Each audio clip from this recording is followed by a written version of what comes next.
যেটা বলছেন উনি যে ক্লান্ত হওয়া বা সেবার কথাটা এখানে আমি একমত নই এই কারণেই যে চাকরিটা এটা আমার প্রফেশন, কিন্তু আমার যেসব গুণাবলী অ্যাজ এ হিউম্যান বিং সেটা আমাকে সবসময় রাখতে হবে। আমার পরিবারের লোকের প্রতি, রিলেটিভসদের প্রতি সবসময় সিম্প্যাথেটিক হতে হবে। আমি যতই ক্লান্ত থাকি না কেন সেটা আমাকে বুঝিয়ে বলতে হবে। এবং মেয়েরা চাকরি করবে, মেয়েরা অনেক কিছু করতে পারে, ছেলেরাও পারে, মেয়েরা অনেক কিছু করতে পারে, চাকরি করতে পারে, ফ্যামিলিকে ভালোবাসতে পারে, অনেক কাজ একসাথে করতে পারে এবং আমাদের মতো গ্রামের মেয়েরাই পারে। আজকের এই জনসংযোগ দেখে মনে হচ্ছে যে বাদল সাহেব অনেক অনেক সাকসেসফুল, এত লোককে একসাথে একটা মঞ্চে আসতে পেরেছেন।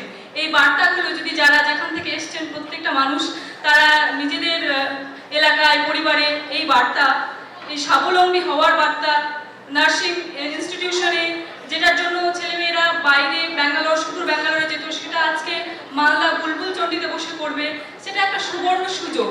এটা আপনারা প্রত্যেকে ছড়িয়ে দেবেন এবং আমাদের মালদাকে সমৃদ্ধ করবেন, নিজেদেরকে সমৃদ্ধ করবেন।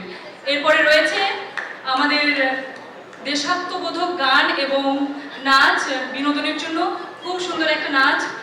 সঙ্গীতে রয়েছে সাবিনা ইয়াসমিন, নাচ গ্রুপ নাচ পরিচালনায় সালমা। মঞ্চে আমন্ত্রণ জানাচ্ছি টিমকে।